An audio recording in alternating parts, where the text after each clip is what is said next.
Here's a question. I live on the edge of a forest. There have been cougar sightings in the area recently. Cool. Ask them out on a date. Oh, See, like that's the animal. That's why we that's the stuff with the intros again. Oh, Remember? okay. Yep. Remember, we got to think about Got these it, got it, things got before it. we say them. I was thinking of Cougar as a sexy older lady.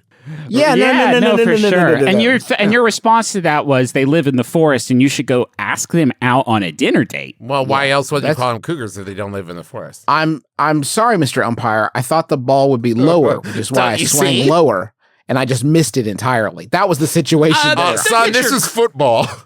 I clearly was misdirected by the goalie. Yeah, the pitcher tricked me because he did his body in a different way. Then I thought I would hit it pretty hard, actually. So I'm gonna, you know what? Let me take the double, and we'll just call it. Don't worry, I can't run. I'm not making it to third. Yeah. So there's cougars in the fort. You've ruined me. I want to make sure there are no cougars nearby before I let my dog out in the backyard. I have been told the best way to scare them off is to speak loudly, as they will not approach humans if they know we're nearby. My question is, what exactly should I say that will deter cougars, but won't make my neighbors think I've lost my mind when I say it loudly, alone in my backyard? That's from Matt in Vancouver. He, him. Okay, Matt. Any cougars out here? Hey, cougars, get out. I can't think of anything else. This question is going to be a no from me on a couple. Just holistically, a holistic no? For a couple reasons. One, there is nothing you can shout out of your windows that your neighbors will hear and say, "Oh, it's okay."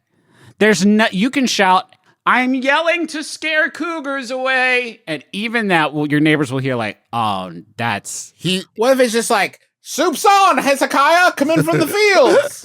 But then they're going to know that, one, no fields, two, no Hezekiah. Yeah. That's a good and point, on the though. flip side, what if one of the cougars' name's Hezekiah, and they hear that, they say, a good dog treat for Dog me. soup. Can't wait. What if you just yelled out the window, does anyone want to talk about the latest episode of WandaVision?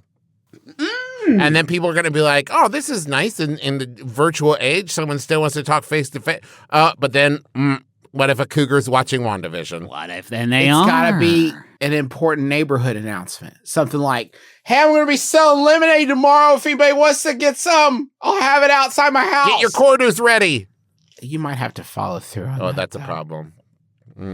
Does it have to be talking, or will singing also scare the cougars?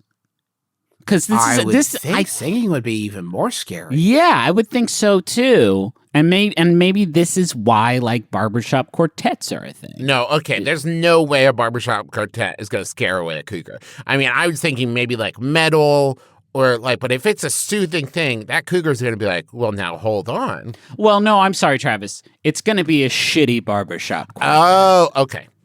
It's going to be daily auditions for a barbershop quartet. It's going to sound like complete shit. Oh, like it's going to be like four tenors. You know what I mean? It's going to be like four tenors who are all coming like, moon over Parma. And everyone's like, no, I'm going to do that one. And it's so discordant. Yeah. I had two reasons. This was the first one. And the second one is that there will be no deterring these cougars from eating whatever they damn well feel like.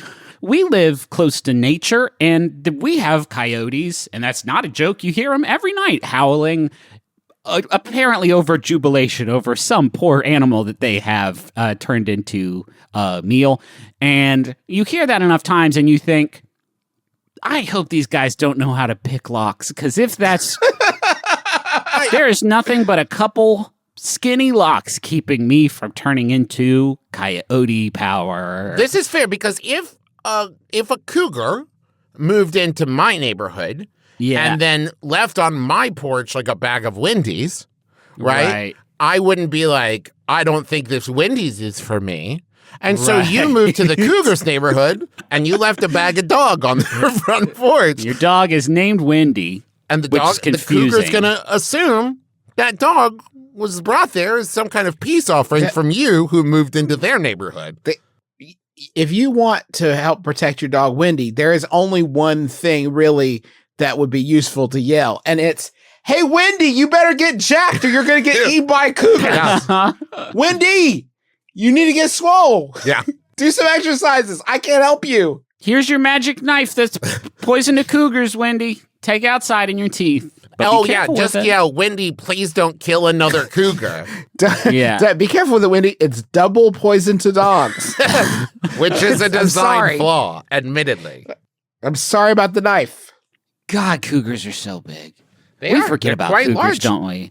I feel like we've almost never talked. At least it's been a few hundred episodes since we talked about how big cougars are. You see lions on TV or whatever, and you're like, God, I'm so glad I never have to fuck around with one of those bad boys. But cougars are in our backyard. Like we're always within screaming distance of a cougar.